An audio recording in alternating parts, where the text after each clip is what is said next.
बाजू में रहना चाहिए, ऐसा तुकाराम जी अभंग में बोलते हैं। ऐसा तुकाराम जी अभंग में बोलते हैं।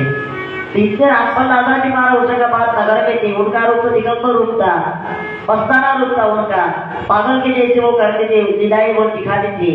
तो वहां भी कुछ लोग थे चिंता करने वाले मित्रक थे, और वो बोलते थे कि दादाजी महाराज को, रामपाल दादाजी महाराज को पागल बोलते हैं, क्योंकि उनका रूप विधि रूप था। ब्रह्म पद की उनको प्राप्ति हो गई थी। वो कुछ बोलते नहीं थे, लेकिन उनके बोलने में बड़ी गूढ़ बात थी, लेकिन लोग समझ नहीं पाते थे। लोग बोलते थे, लोग रामपाल दादाजी महाराज को पागल बोलते थे। तो फिर रामपाल दादाजी महाराज हंसते थे और बोलते थे, अरे पागल होता है सबसे सयाना जिसने अपने गल को पा लिया, वही पागल होता है। कोणी निंदा केली, कोणी वंदा केली, ही भाना नसे संता।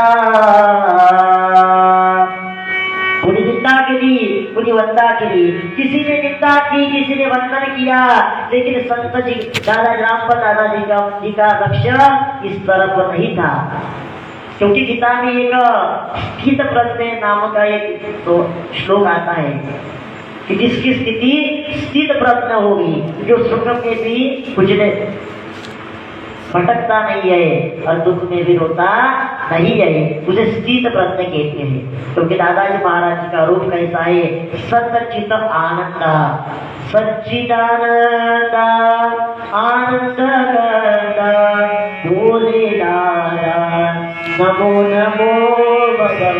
ओ सच्चिदानंद आनंद गंगा बोले दादा नमो नमः। सच्चिदानंद आनंद गंगा बोले दादा नमो नमः। बोले दादा नमो नमः। सच्चिदानंद आनंद गंगा नमो नमः भगवंता। सच्चिदानंद रूपाय विशोभत्यादिहे सरे, तापत्रे विनाशाय श्री कृष्णाय वयं नमः। पहला श्लोक बोलते सचित और आनंद का रूप दादाजी महाराज जी का रूप था। इधर दादाजी महाराज को वहां जिन तक लोग बोलते थे कि पागल बोलते थे। पागल होता है सबसे सयाना जिसने अपने घर को पा लिया, वही होता है पागल। एक पागल क्या बोलता है दादाजी महाराज तो रामपाल दादाजी महाराज हंस के बताते पागल होता है सबसे सयाना। रामपाल दादाजी महाराज बोलते थे, अरे पागल हो, अरे पागल हो, अरे पागल हो। सब दादाजी महाराज के नाम के क्या है, पागल है, दीवाने है। तो रामपाल दादाजी महाराज हंस के बताते हैं कि जो कोई पागल है वो कुछ ना कुछ गड़बड़ करता है, वो बोलते रहता है। अपने को लगता है कि गड़बड़ कर रहा है तो ये पागल है, ऐसा अपने को लगता है। लेकिन वो क्या बोलता है, वो गड़बड़ तो करता है ना। वो पागल अपने को क्या बताता है, जो गड़बड़ करता है हम उसे पागल कहते हैं। लेकिन वो पागल क्या वो बोलता है, वो पागल कहता है, अरे समझदार लोगों थोड़े समझदार हो जाओ। हम तो पागल है लेकिन तुम तो सुधर जाओ, तुम तो थोड़े समझदार हो जाओ। पागल होता है सबसे सयाना। वो बोलते थे, अरे पागल तो जो आप तुम्हें शहाने हुआ पागल हो। दादाजी महाराज बोलते हैं, आप समझदार हो, हम तो पागल है लेकिन आप तो समझदार हो ना, आप समझदारी में समझदार हो जाओ। ऐसा रामपाल दादाजी महाराज सभी को उपदेश देते थे। तब होशंगाबाद के दो दादाजी महाराज जो दादाजी को मानने वाले थे, रामपाल दादाजी की लीलाएं समझते थे, वो उनको वंदन करते थे। कोई लोग उनको उनकी निंदा करते थे। कोई निंदा के लिए, कोई वंदा के लिए, ही भाना से संता। जीवन में निंदा होना भी बहुत आवश्यक है। वो क्या होता है, कि अपन बाजार में जाते हैं तो वहां से क्या खरीद के ला के खाते हैं, घड़े खरीद के ले लाते हैं। घड़े बनाने वाले भैया तो यही थे, बहुत अच्छे घड़े बना के दिए उन्होंने। तो घड़ा बनाते हैं, उनको सब पहचान है। यहाँ पे सोना कैसे बनता है वो भी यहाँ पे है, इलेक्ट्रिसिटी कैसे चलती है वो भी यहाँ पे है, चाय की शक्कर कैसी बनती है वो भी यहाँ पे है, सभी लोग यहाँ पे है। आदमी को अच्छा दिखना है तो कैसे दिखना है अपने को, तो उसका भी इलाज अपने पास है। आदमी को अगर, मनुष्य को अगर घर बनाना है तो उसका भी इलाज अपने पास है। अगर कोई भटक गया है तो उसको सत्संग चाहिए तो उसका भी इलाज यहाँ पे है ना। सब तरह का इलाज यहाँ पे है। देखिए आप सभी लोग यहाँ पे बैठे, हम यहाँ बैठे, अपन दादाजी के जमाने में थे पहले, ऐसा भाव रखिए। दादाजी जब सही कराते, दादाजी जब विदाई करते थे तब अपन के वहाँ पे सही कराते। हम दादा नाम के प्रेमी है, जुड़े हैं। दादाजी महाराज साधु मेरे संकल्प कीजिए, है ना, नहीं तो भला अकेला, है ना। इसलिए संगत करनी चाहिए, संगत से ही सत्संगत से सब कुछ होता है। तो जो पागल है, दादाजी महाराज बोलते थे कि आप समझदार हो जाओ, तो ऐसी विदाई दादाजी महाराज वहाँ पे करते थे। और छोटे छोटे बच्चों को साथ में लेके दादाजी महाराज पूरे होशंगाबाद नगर में भ्रमण करते थे। किसी के दुकान में जाते थे, मिठाई की दुकान में जाते थे, मिठाई की दुकान का माल सब पेड़े जो मिठाई है सब बच्चों को दे देते थे।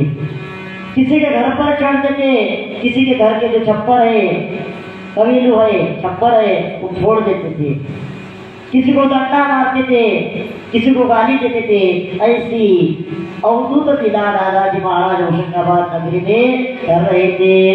बच्चों के साथ खेले दादाजी भोले भाले, बच्चों के साथ खेले दादाजी भोले भाले, रक्षा करो हमारी दादाजी रोने वाले। बच्चों के साथ खेले दादाजी भोले भाले, रक्षा करो हमारे दादाजी रोने वाले, दादाजी रोने वाले, हरिहर भोले भाले, दादाजी रोने वाले, दादाजी झंडे वाले, भक्तों के साथ नाचे दादाजी भोले वाले, दादाजी भोले वाले, दादाजी भोले वाले, बच्चों के साथ खेले दादाजी रोने वाले, दादाजी रोने वाले, दादाजी भोले वाले, बच्चों के साथ नाचे दादाजी रोने वाले, दादाजी रोने वाले।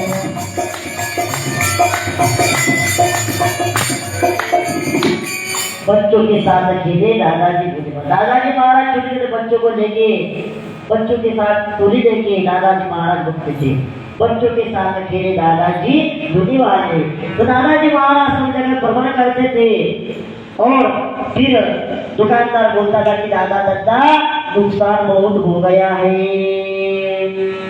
लोग दुकानदार बोलते थे कि दादाजी महाराज, कि उनको पता था कि दादाजी महाराज अवतारी पुरुष है, दादाजी महाराज की लीलाएं अवधूत लीलाएं हैं उनकी, लोगों की समझ में आ गया था। तो जो समझदार है वो बोलते थे कि दादाजी महाराज अवधूत, वो कुछ नहीं बोलते थे। और जिनको समझ में नहीं आता था वो पागल बोलते थे। तो दादू बोलते थे दुकानदार को, दादाजी महाराज हमारा नुकसान, धंधा हमारा नुकसान बहुत हो गया। दादाजी महाराज हम गरीब है दादाजी महाराज। तो दादाजी महाराज क्या बोलते थे? रामपाल दत्ता बोलते थे। रामपाल दत्ता जी महाराज हंसते थे और बोलते थे बिल पेश करो, बकायदा दुकान पर भेजो देगा दत्ता। दादाजी महाराज बोलते थे दुकान पर बिल भेजो दादा, उसका दादा दत्ता देगा। तो ऐसा सुनने के बाद दादाजी महाराज कोकसरा मार्ग में जो पुल था, उस पुलिया के पीछे होशंगाबाद नगर में दादाजी महाराज वहाँ पे निवास करते, पुलिया के पीछे। तब दुकानदार वो बिल, जितना बिल हुआ उतना बिल लेके रामपाल दादाजी महाराज की बात कहते थे। और रामपाल दादाजी महाराज बोलते थे रामपाल दादाजी महाराज को रामपाल दादाजी महाराज बोलते थे कि जाओ वो पत्थर के पीछे धरा है, वो पत्थर उठाते थे, जितने रुपए का भी जितना खर्चा हुआ, जितने रुपए की मिठाई बांटी, उतने ही रुपए वो पत्थर के नीचे रहते थे। सदगुरु दादाजी महाराज की जय। तो ऐसे दादाजी महाराज बोलते थे, दादाजी महाराज बोलते थे, फिक्र करता मुड़ा, काहे फिक्र करता है मुड़ा, उस पत्थर के नीचे धरा है, अपनी रकम लेके जा। दादाजी महाराज को फिक्र मत कर, तेरा सब कर्जा वो निपटा जाएगा, सब तुझे मिल जाएगा। तो तब से वो दुकानदार दादाजी महाराज को छेड़ते, दादाजी महाराज जाते थे, वो मिठाई देते थे, सब बच्चों को बांटते थे, और ऐसी अनंत अनंत लीला दादाजी महाराज करते थे वहां पे बाल गोपालों के साथ। बाल गोपाल के वो भगवान थे, छोटे छोटे बच्चों को साथ में लेके देते थे, और वो बच्चों के दादाजी महाराज भगवान थे, क्योंकि उनको खाने के लिए मिलता था। जैसे गोपाल कृष्ण जी भगवान गैया चराने के लिए जंगल में जाते थे, अब उनके साथ जो साथी थे उनको कौन खिलाता था? कृष्ण भगवान जी। वो एक दूसरे का जो भोजन है वो साथ में लेके खाते थे। ऐसे ही यहाँ पे दादाजी महाराज बच्चों के साथ विदाई करते हुए उनको मिठाई खिला रहे हैं। तो कृष्ण जी भगवान उनके साथ जो हो गैया चराने वाले थे, तो उनके वो गरीब थे, उनके घर में क्या रोटी थी, लेकिन कृष्ण भगवान उनको दही मक्खन खिलाते थे। वैसे दादाजी महाराज इन बच्चों को मिठाई खिलाते थे। तो ऐसे दादाजी महाराज है, बड़े दयालु दादाजी महाराज है। उनकी लीला बड़ी अप्रतिम लीला है उनकी, बड़ी दयालु दादाजी महाराज है, इसीलिए उनको दया के धामा कहा जाता है। ऐसी लीलाएं दादाजी महाराज होशंगाबाद नगर में करते हैं। सभी लोग उनको प्रणाम करते हैं, उनके चरणों में बारंबार प्रणाम करते हैं। होशंगाबाद नगर है पावन तीर्थ महान, नर्मदा माज सुरसारी करत जगत कल्याण।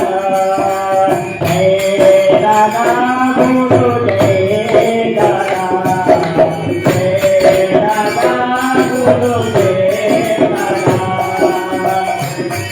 दादा बोलो जय दादा बोलो।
और एक लीला दादाजी महाराज वहां पे करके, एक दिन क्या हुआ कि एक लड़का, गरीब का लड़का था, गरीब लड़का था बेचारा, पढ़ाई करता था, तब अंग्रेजों का शासन था।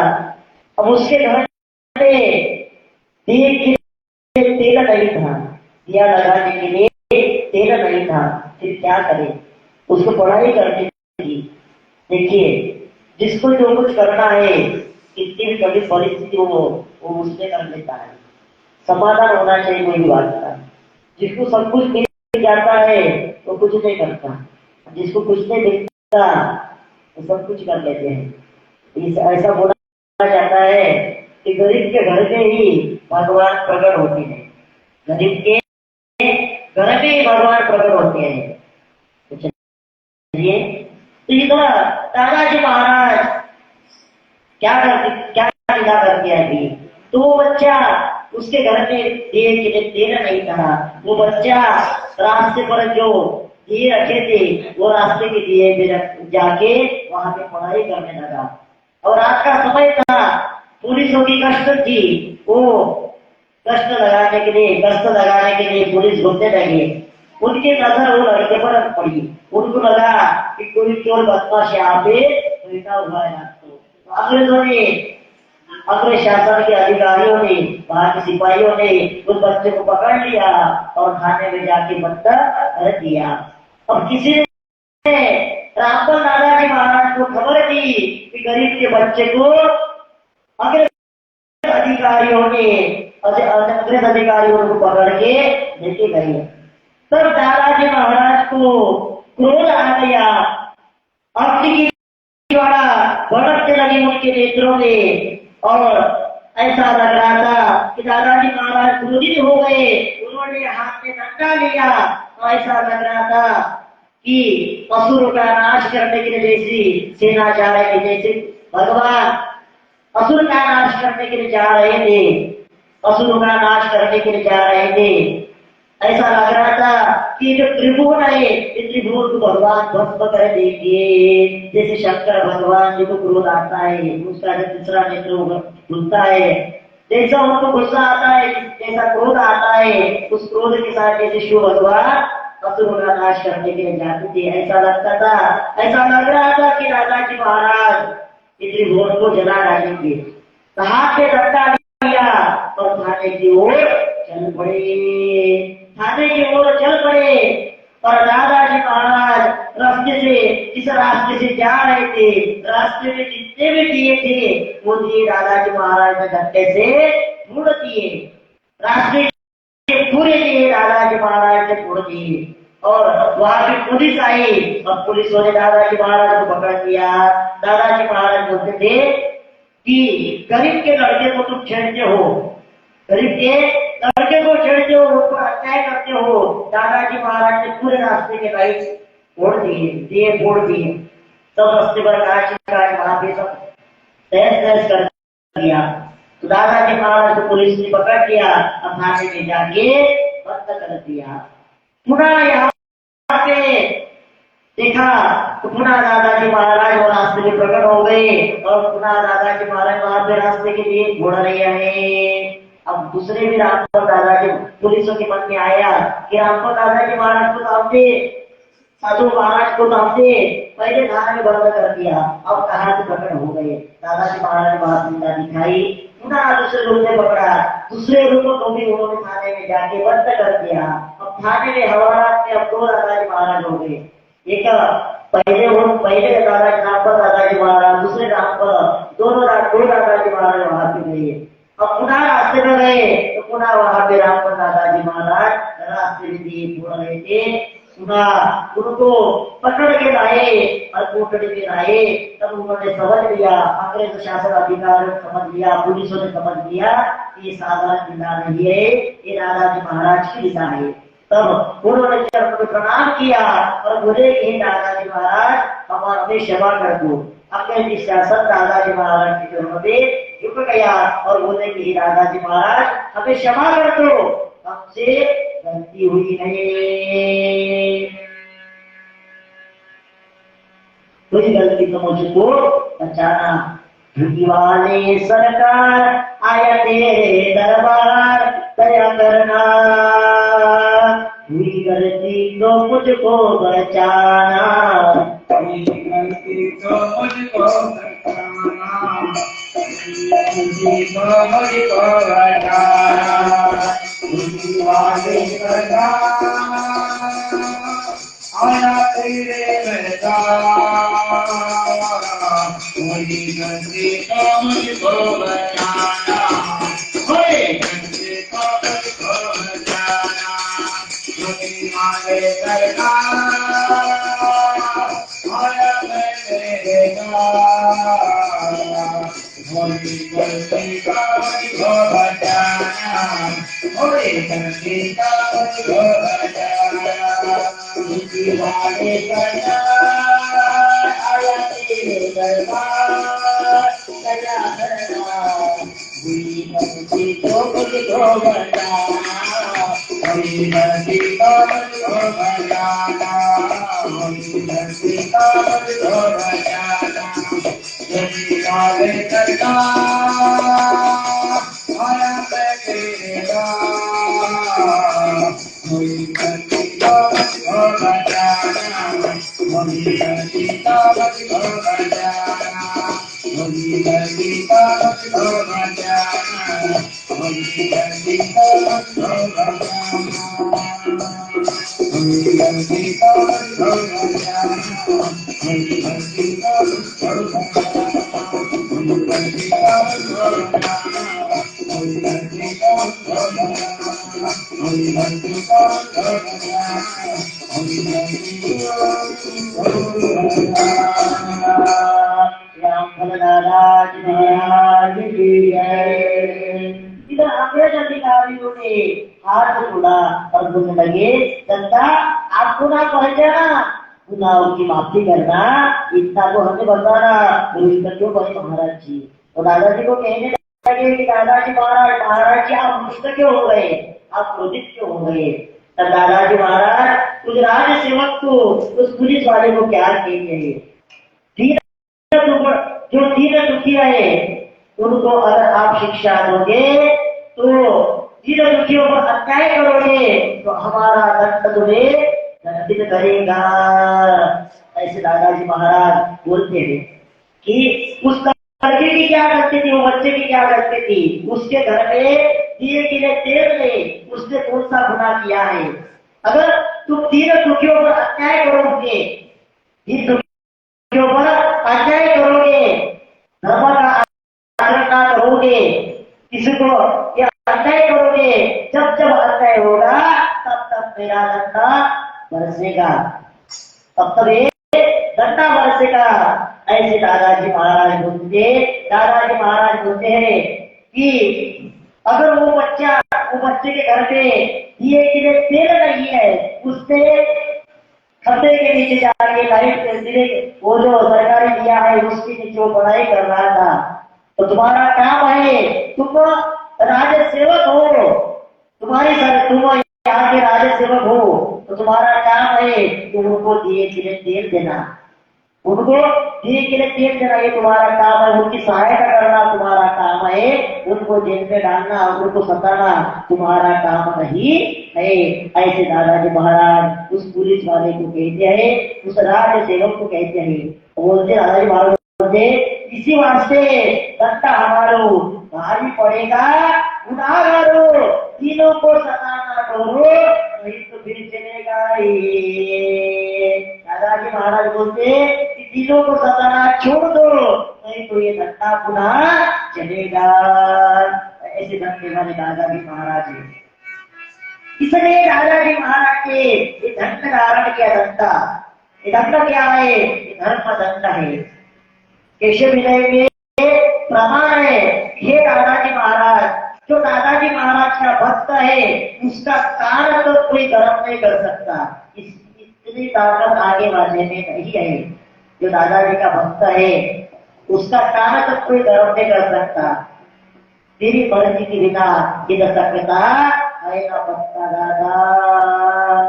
दादाजी महाराज केशव विनय में बताते, इसलिए जहाँ अन्याय होगा, अन्याय के ऊपर दादाजी महाराज का दंडा बरसेगा, इसलिए दादाजी महाराज ने दंडा धारण किया है। जब राम के हाथों में धनुष था, जब राम के हाथों में धनुष था, तब कृष्ण के हाथों में चक्र था। राम हाथों में धनुष धारे, कृष्ण के हाथ में चक्र था। जब राम के हाथों में धनुष था, तब कृष्ण के हाथों में राधा जी के हाथों में लड़का है गोपी का भार उतार दादा जी प्रकट हुए गोपी का भार उतार गोपी का भार उतार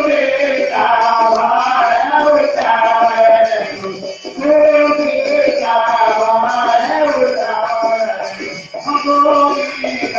भार उतार गोपी का भार उतार गोपी का भार उतार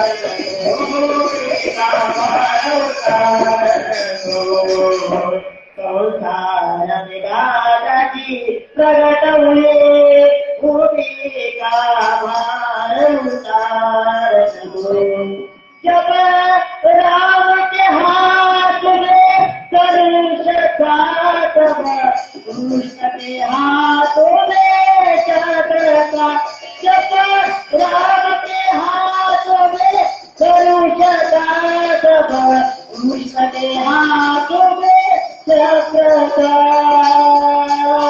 दादाजी के हाथों में डंडा है दादाजी के हाथों में डंडा है ओ मेरा भार उतार दादाजी के हाथों में डंडा है ओ मेरा भार उतार ओ मेरा भार उतार ओ मेरा भार उतार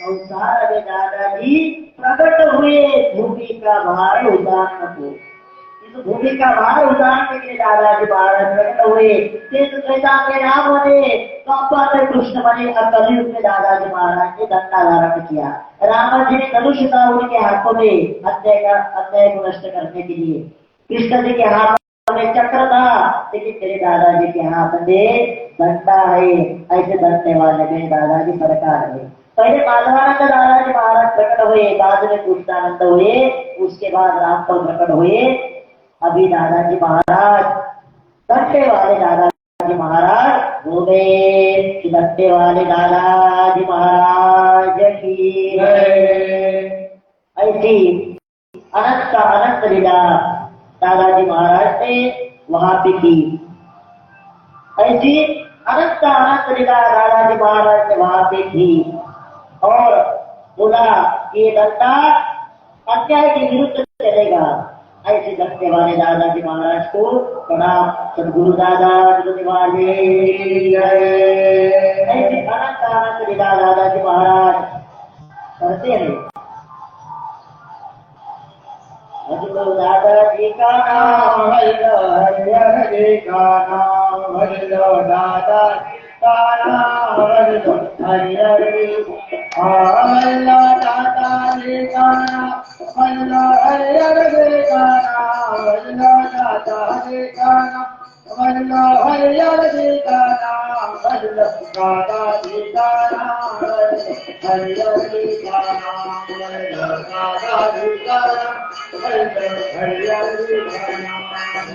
दादाजी का नाम दादाजी का नाम भजलो हरिहर जी का नाम दादाजी का नाम हरिहर जी का नाम दादाजी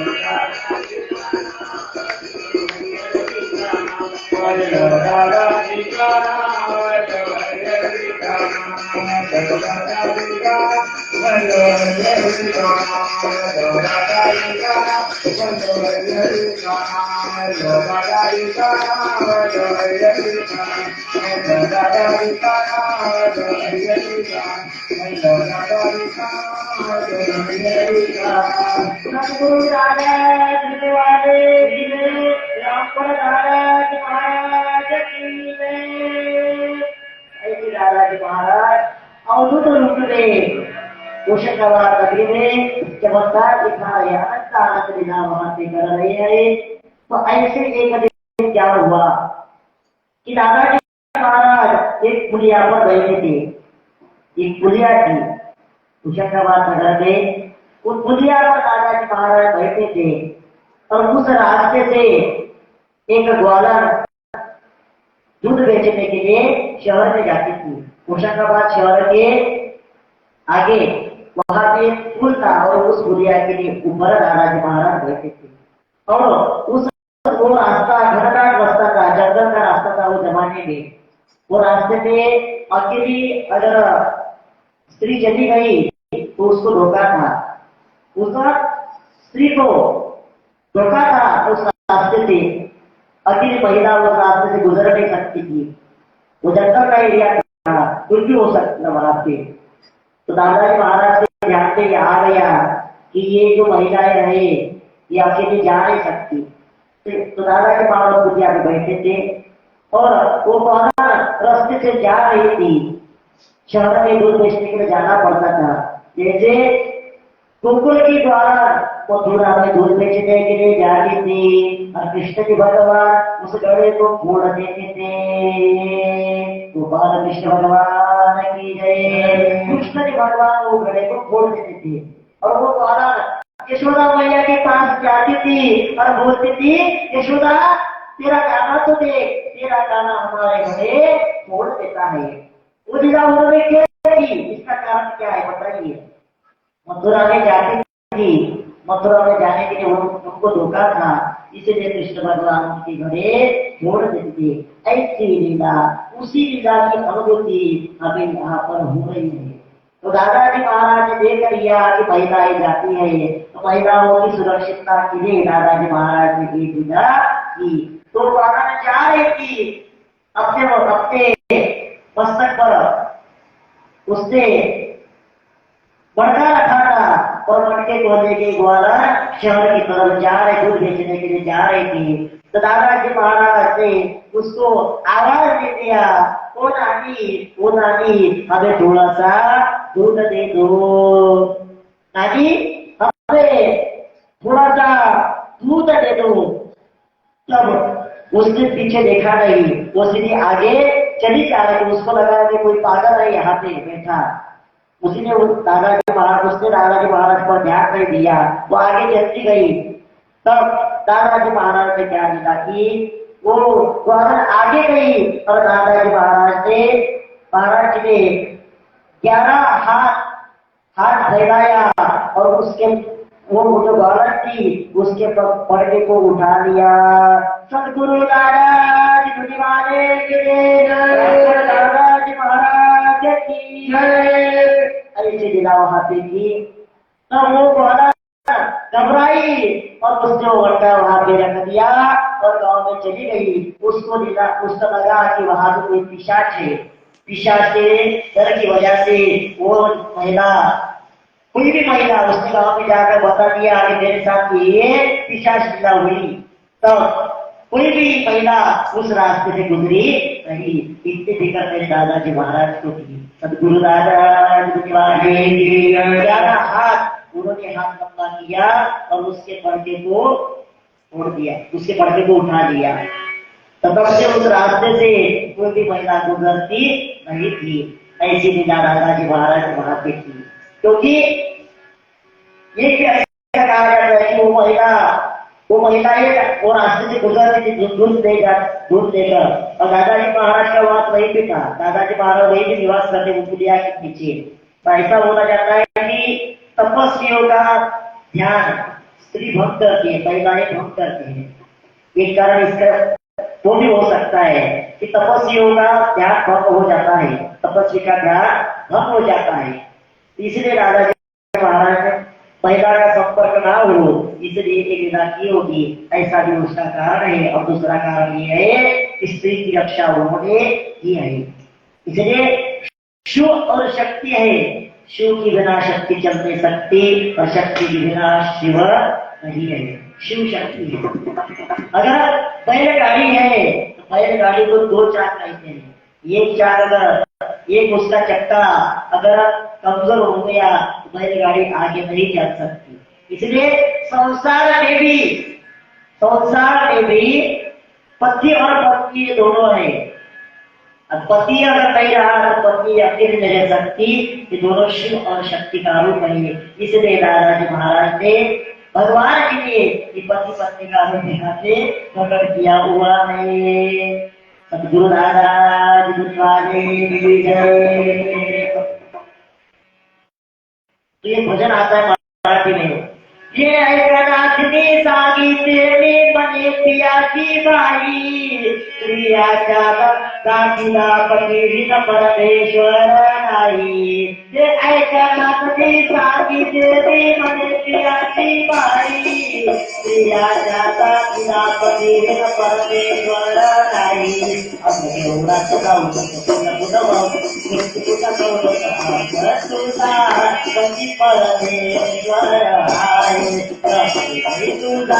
पति परमेश्वर आए। रात्रि साकी देवी बने प्रियाची बाई, प्रियाच्या दासीला पतीहीन परमेश्वर आई। अब एवढाच जाऊ तुझा पती परमेश्वर आए, तुझा पती परमेश्वर आए, तुझा पती परमेश्वर आए। नवऱ्या संग भांडण केल्याशिवाय भरत नाही बाई पोट, नवऱ्या संग भांडण केल्याशिवाय भरत नाही बाई पोट, नवऱ्या संग भांडण केल्याशिवाय भरत नाही बाई पोट, नवऱ्या संग भांडण केल्याशिवाय भरत नाही बाई पोट।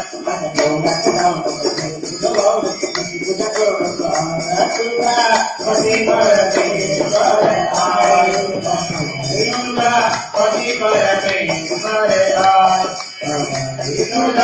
पति परमेश्वर आए, तुझा पति परमेश्वर आए, तुझा पति परमेश्वर आए, तुझा पति परमेश्वर आए, तुझा पति परमेश्वर आए। तुझा पति परमेश्वर आए। नवऱ्या संग भांडण केल्याशिवाय भरत नाही बाई पोट, नवऱ्या संग भांडण केल्याशिवाय भरत नाही बाई पोट। पति और पत्नी है, भजन के माध्यम से कहा जाता है कि पति तुम्हारा परमेश्वर है, पति परमेश्वर है, और उसके साथ झगड़ा भांडण किए बिना स्त्रियों का चलता नहीं है। क्योंकि हर घर में क्या है, रावण है। नौरा जो है, नौरा का उल्टा कर दो तो रावण होता है। इसी वजह से झगड़ा भागना शुरू रहता है, ये तो चला रहेगा। चलिए ये विनोद का भाग है। इसलिए शिव और शक्ति है, शिव की बिना शक्ति अधूरी है। इसलिए राजा जी महाराज जी ने शिव तो है लेकिन शक्ति का भी सम्मान किया। इसलिए इस कथा से हमें क्या, इस लीला से हमें क्या दिखता है कि मनुष्य में दादाजी महाराज बोलते भक्ति और ज्ञान की विधा, भक्ति और ज्ञान और वैराग्य से भक्ति अधूरी है। इसलिए ज्ञान भी होना चाहिए, इस नजर से भी कुछ देखना चाहिए। ऐसा बोला जाता है कि कर्म तेरे अच्छे है और नियत तेरी साफ है तो घर में नियत नाशी है। आर्थिक कर्म चाहिए अच्छे और नियत साफ चाहिए। तो दादाजी महाराज ने बोला है कि स्त्री का सम्मान करो, स्त्री शक्ति का आदर करो। मुलगा काय अन मुलगी काय, ऐसा बोला जाता है। मुलगा काय अन मुलगी काय, मुलगा काय अन मुलगी काय, दुधावरची साय। समाजाला पाहिजे, समाजाला पाहिजे, दिसत नाही काय। मुलगा काय अन मुलगी काय, मुलगा काय अन मुलगी काय, मुलगा काय अन मुलगी काय, दिसत नाही काय। समाजाला पाहिजे, समाजाला पाहिजे, दिसत नाही काय। समाजाला पाहिजे, समाजाला पाहिजे, दिसत नाही काय। मुलगा काय मुलगी काय, तो स्त्री और शिव और शक्ति में भेद नहीं। दादाजी महाराज ने बोला है कि स्त्री शक्ति का आदर करो। तो आज हमारे भारत में ऐसी स्थिति है, आज की कंडीशन में बोलना चाहिए कि आज की कंडीशन में ऐसा है कि अगर बच्ची हो गई तो बच्ची नहीं चाहिए, क्या चाहिए, लड़का चाहिए। बच्चों को चलाने के लिए क्या चाहिए, लड़का चाहिए। ऐसा सभी का रहता है। ये भारत में आज तक था, हमारे महाराष्ट्र में तो नहीं है, लेकिन एमपी में यूपी में ऐसे जो प्रदेश है आज भी वहां पे जात धर्म और लड़का लड़की में भेद ये आज भी चल रहा है। और आज भी स्त्रियों पर अत्याचार हो रहा है, महिलाओं पर अत्याचार हो रहा है, घर के लोग अत्याचार कर रहे हैं। महाराष्ट्र में नहीं है, इधर भी नहीं है, कुछ कुछ इलाके में नहीं है।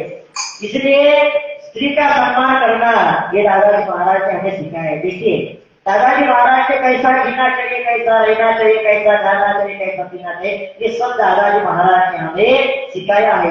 इसलिए शिव और शक्ति है, इसलिए स्त्री का हमेशा सम्मान करना चाहिए। जैसे गोपाल कृष्ण भगवान थे, जब ग्वाला नदी में नहाने के लिए गई थी तो उनके वस्त्र चुराए थे, क्यों चुराए थे? कि वो महिला का, वो स्त्री का अपमान न हो, इसलिए कृष्ण जी ने वो वस्त्र चुराए थे। ऐसे ही दादाजी महाराज ने यहाँ पे विदा किए हैं। दादाजी महाराज ने वहां पे कोई महिलाओं के ऊपर अन्याय न हो, इसलिए दादाजी महाराज ने ये बताया है। इसलिए शिव और शक्ति में हमें भेद नहीं करना चाहिए, लड़का हो या लड़की हो किसी भी भेद नहीं करना, सब सही है। लड़का भी क्या मिला, दादाजी महाराज बोलते हैं खोद खोद कर पोथी पढ़ पढ़ कर पंडित पढ़ गया सुख पाया सतत धन का, खोद खोद कर चूहा बन गया सुख क्या पाया औरत का, कंजूस व्यक्ति ने धन जमा कर करके सुख क्या पाया लड़कन का। पोथी पढ़ पढ़ के पंडित पढ़ गए, उसने मिला क्या मिला, सत्संग मिला। चूहे ने जमीन खोदी, चूहा जमीन खोदता है, क्या मिलता है? भौजी मिलता है, मिलता है ना भौजी, क्या मिलता है? चूहा जमीन खोदता है और भौजी वहां पे आके बैठ जाता है। तो वैसे ही कंजूस व्यक्ति थोड़ा थोड़ा थोड़ा थोड़ा धन जमा करता है। ऐसे छोटे दादाजी महाराज की वाणी है ये। कंजूस व्यक्ति थोड़ा सा ये बच्चा लेगा, मेरा बेटा मेरा बेटा मेरा बेटा, फिर क्या बात है, क्या बात है? ऐसी स्थिति है। दादाजी महाराज कहते हैं किसी भी चीज की ज्यादा, किसी भी चीज का ज्यादा मोह नहीं करना चाहिए। तो लड़का ने क्या किया, लड़की फिर क्या करता है, जमा कर करके गृहस्थी मर गया, आदमी मर गया, शुद्ध क्या पाया, लड़का पाया।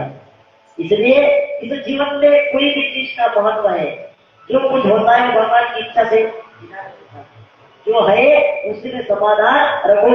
धीरे अनंत से भी आवे चित्ती असो जावे, समाधान चित्त में मनुष्य के समाधान चाहिए, बिना समाधान के कुछ नहीं है, ये तो चलता रहेगा। सदगुरु दादा दादाजी महाराज की जय। ऐसी दादाजी महाराज ने वहां पे की, अनंत दादाजी महाराज वहां पे कर रहे हैं।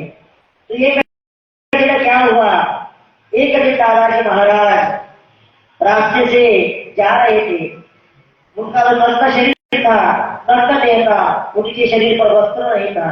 दादाजी महाराज होशंगाबाद नगर में घूम रहे थे, रात्रि का समय था और एक धनिक व्यक्ति था, धनवान व्यक्ति था, उसने देख लिया कि ये साधु बिना कपड़े के घूम रहा है, ठंडी के दिन से, जाड़े के दिन से, तो बोले इसको जाड़ा लगता होगा। तो दादाजी महाराज को धनिक आया और उसने कपन दिया, तो दादाजी महाराज को ओढ़ दिया। उसने बोला कि इनको जाड़ा लग जाएगा, इसकी वजह से वो धनवान व्यक्ति ने, धनिक व्यक्ति ने दादाजी को कपन ओढ़ दिया।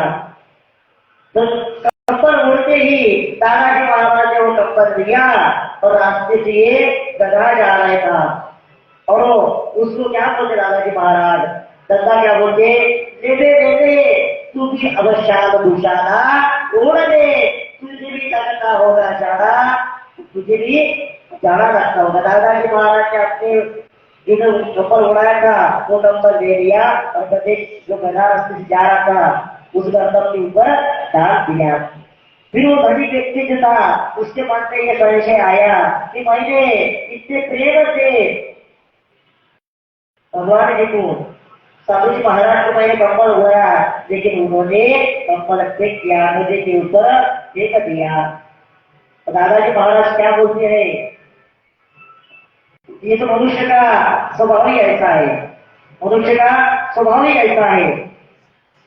तो दादाजी महाराज बोलते हैं, तब दादाजी महाराज अधिक को बोले कि तुझे दिखाई नहीं देता क्या, और किसको जाना लगता है, तो उसको भी जाना लगता है, तो मुझे भी जाना लगता है।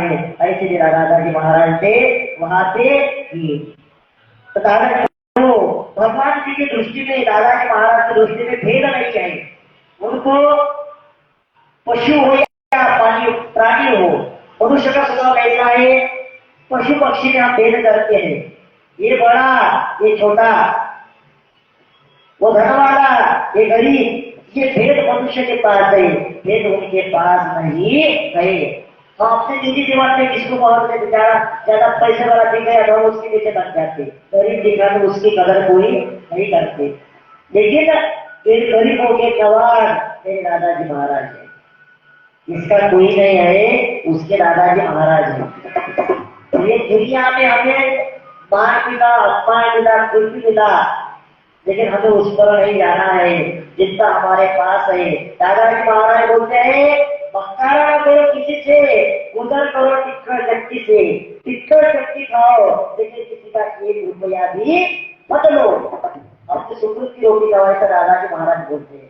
तो भेद हमारे दृष्टि में है, उनके दृष्टि में भेद नहीं है, इसलिए बोलते हैं जगाता भेद दया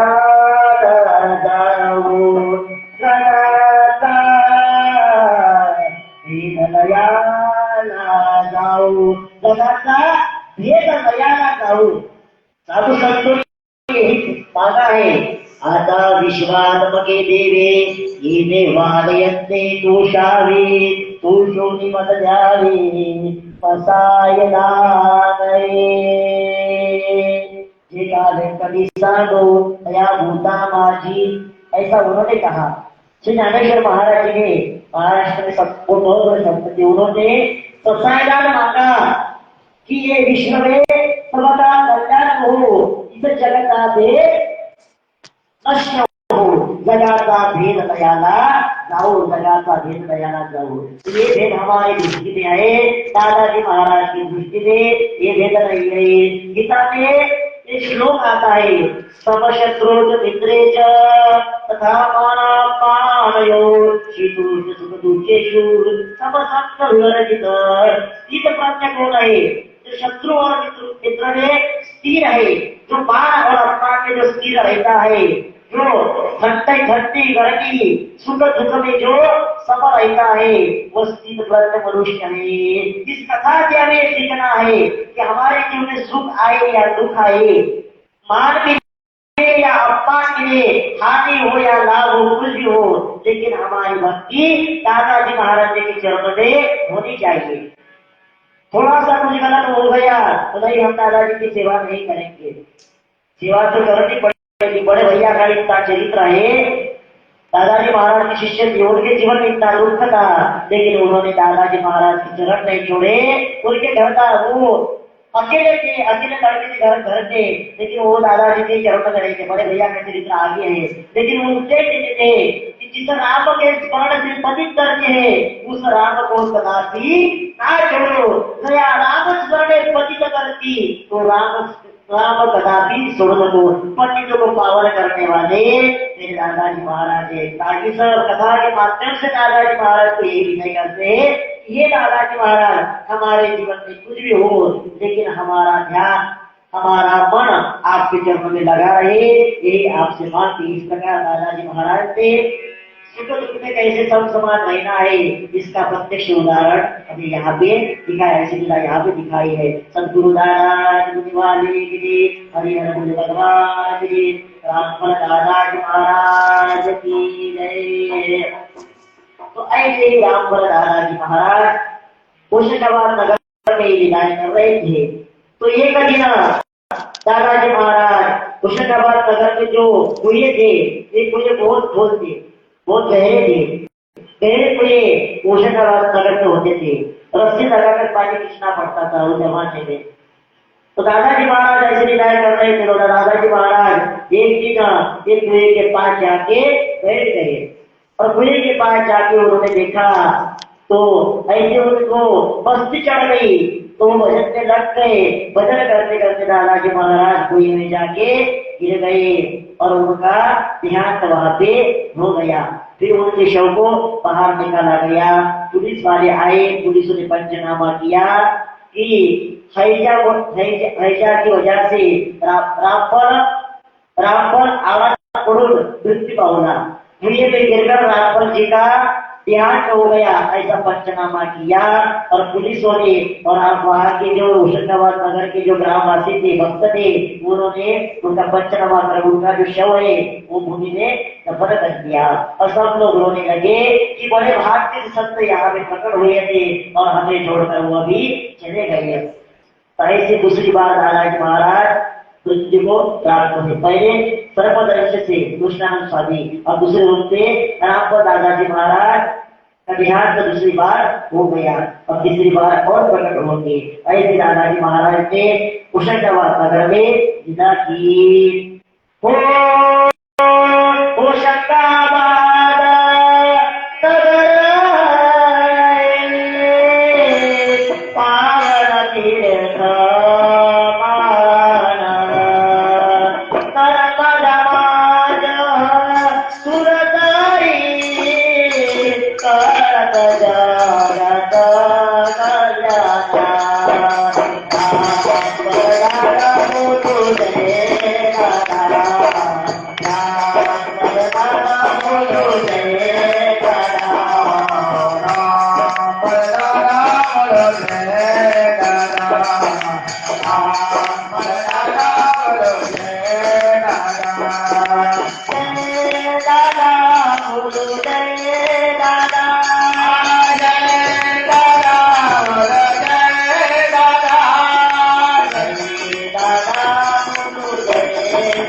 होशंगाबाद पावन तीर्थ उसके बाद कुछ दिन बीत गए और पुनः रामपद दादाजी महाराज सुहागपुर के वन में प्रकट हो गए। सुहागपुर वन में पूरा यति भरे दाता राम बन लीला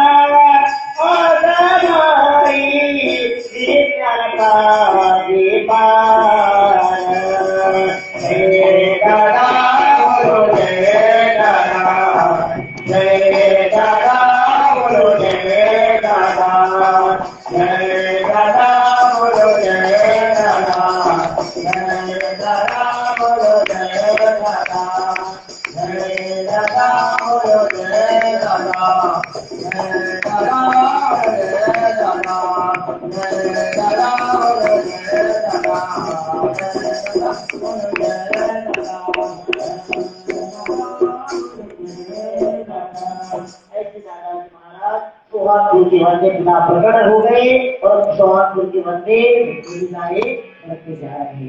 तो आगे की विदाई दादाजी महाराज सोहागपुर में आ गए। सोहागपुर में वो विदाई करेंगे और पुनः वो ऐसा होकर उनका देहांत होगा। और पुनः दादाजी महाराज खांडोर नाम के जंगल से प्रकट हो गए। मतलब 14 बार प्रकट हुए। 14 बार जब प्रकट हुए तो दादाजी महाराज पुनः साईकेरा पे पहुंचे। तो ये दादाजी महाराज कड़वा में जो दादाजी गए वो 14 बार प्रकट, 3 बार उनकी मौत हो गई, 3 बार मृत्यु हो गई और 3 बार जीत हो गए। जन्म और मृत्यु में उनका अधिकार था। तो ऐसी लीलाएं दादाजी महाराज कर रहे हैं। कल की कथा हमने कथा सुनी। सोहागपुर के वन में दादाजी महाराज आ गए। अब दादाजी महाराज की सोहागपुर की कुछ लीलाएं होगी और वहां भी उनका देहांत होगा तीसरी बार। और पुनः दादाजी महाराज खाटूर नाथ की विराम में जाएंगे और दादाजी महाराज का कल साई खड़ा दे आगमन होगा और दादाजी की लीलाएं शुरू होगी। जैसे कृष्ण भगवान जन्म होता था, जन्म होने के बाद वो गोकुल में गए और गोकुल में उन्होंने जो लीलाएं की, नटखट लीलाएं की, वैसे दादाजी महाराज साई बनाने कल प्रकट होंगे। तो सभी को एक विनती है कि सभी कल दादाजी महाराज फूल हो, पुष्प हो, सज धज कर आए, क्योंकि दादाजी महाराज कल साई कला में प्रकट होंगे। तो कल आनंद उत्सव मनाया जाएगा। दादाजी महाराज साई कला में प्रकट होंगे तो आनंद उत्सव हम मनाएंगे और दादाजी का आगमन करेंगे। तो जैसे दादाजी महाराज हमारे इस मन को तैयार कर लीजिए और हमारे मन में दादाजी महाराज को हमें कल बसाना है और उनकी बुद्धि का पूजन करना है। तो कल हम दादाजी महाराज को अपने हृदय में विराजमान करेंगे। तो ऐसी हमने आज की कथा में सुना। आज की कथा में हमने कृष्णानंद स्वामी जी की लीलाएं सुनी, रामपाल दादाजी महाराज जी की लीलाएं सुनी। उस लीलाएं हमें लीला वृत्ति से हमें बहुत कुछ सीखने के लिए मिला और जीवन का आनंद उससे हमें मिला। तो ऐसी आनंद मिला है। दादाजी महाराज जी ने लीलाएं की, उस लीलाओं से हमें कुछ सीखने के लिए मिलता है। ऐसी आज की जो सेवा हुई, सभी को टाइम हो गया है। दादाजी महाराज को प्रणाम करते हुए, उनसे क्षमा याचना करते हुए दादाजी महाराज के चरणों में प्रणाम। और आज की सेवा जो दादाजी महाराज को क्षमा मांगते होंगे, दादाजी महाराज आज हमसे जो कोई गलती हुई होगी वो गलती क्षमा कीजिए और दादाजी महाराज को प्रार्थना। ऐसी दादाजी महाराज की परम पावन मंगलदायिनी, आनंददायिनी, मोक्षदायिनी मार्ग, सही मार्ग दिखाने वाली श्री दादाजी महाराज जी की कथा है। तो जिसके स्मरण मात्र से होता है, ओ जिसके स्मरण मात्र से होता है सब पापों का नाश। ये है दादा कथा, ये है दादा कथा, ये है दादा कथा, ये है दादा कथा, ये है दादा कथा, ये है दादा कथा,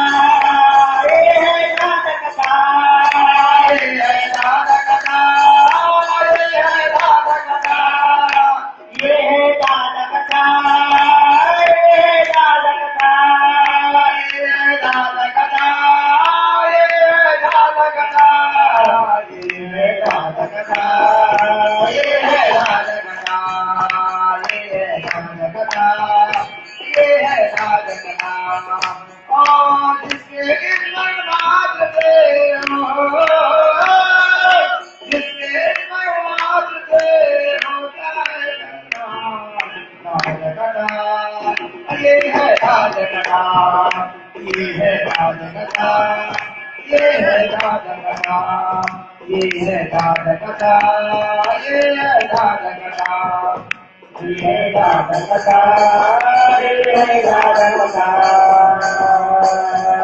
गुरु दादा गुरुवादी की जय। जिसके स्मरण मात्र से सब पापों का नाश होता है। आपने भगवान दादा जी का नाम, भगवान हरिहर जी का नाम लेते हैं, उससे भी हमारे पापों का नाश हो जाता है। इसलिए हमें ये कथा सुनती है। दादाजी से ये विनय है, ये भगवान हमें आपका चरित्र हमेशा सुनते रहे और आपका नाम हमेशा बजते रहे।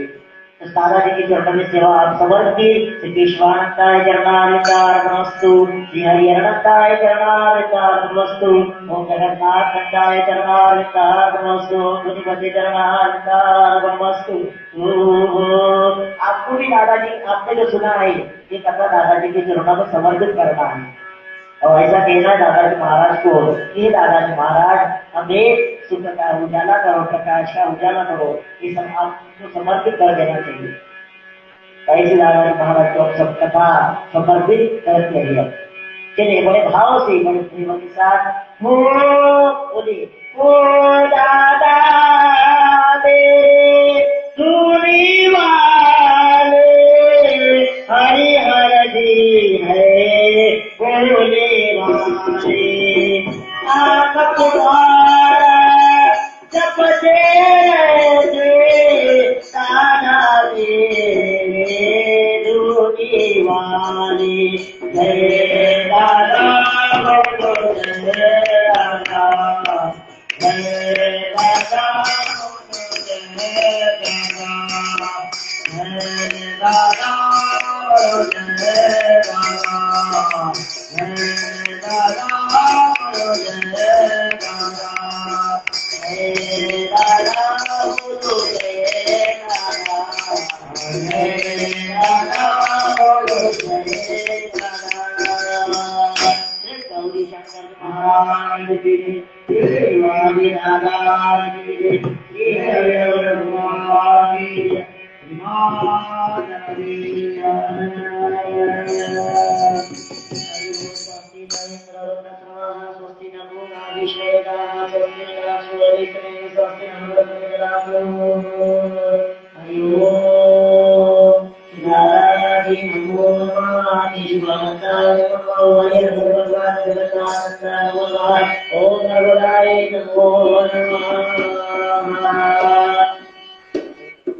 इसके बाद आरती की शुरुआत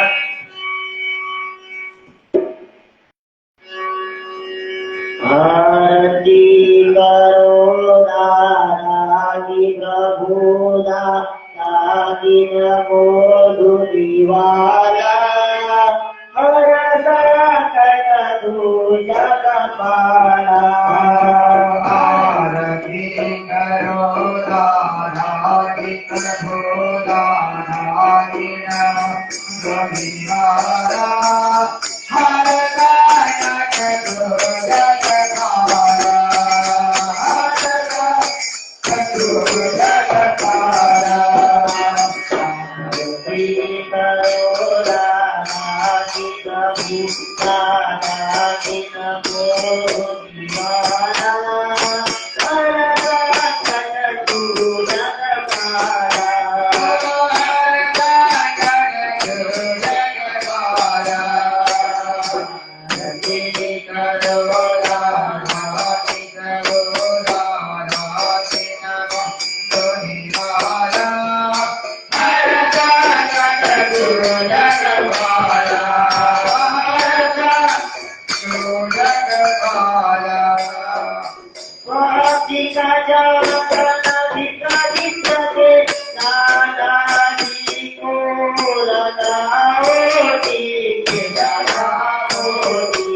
किया तारी पाकर हम जाला हर कट तू जग पाला हर कट तू जग पाला भारती करो दानारी करो दानारी करो निवाला हर कट तू जग पाला हर कट तू जग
शंकर जी महाराज की जय श्री वाले दादा की जय श्री राजा महाराज की जय श्री माता की जय बोल शक्ति दरबार की जय बोल अनंत की जय श्री महामानव की जय श्री जगन्नाथ भगवान की जय श्री जगन्नाथ महाराज की जय ओम पुराण गुरुजाय नमः वैष्णवी समर्पयामि हे वासगिंदो साई गेडा ग्राम वासी रहे भक्तजनों की जहारती सदा समस्ती रहे अनाथ गिंदो लोगों में ऐसा न कोई अन्य है धन्य दादा धन्य जोगी खंडरे वाले धन्य है धन्य दादा धन्य जोगी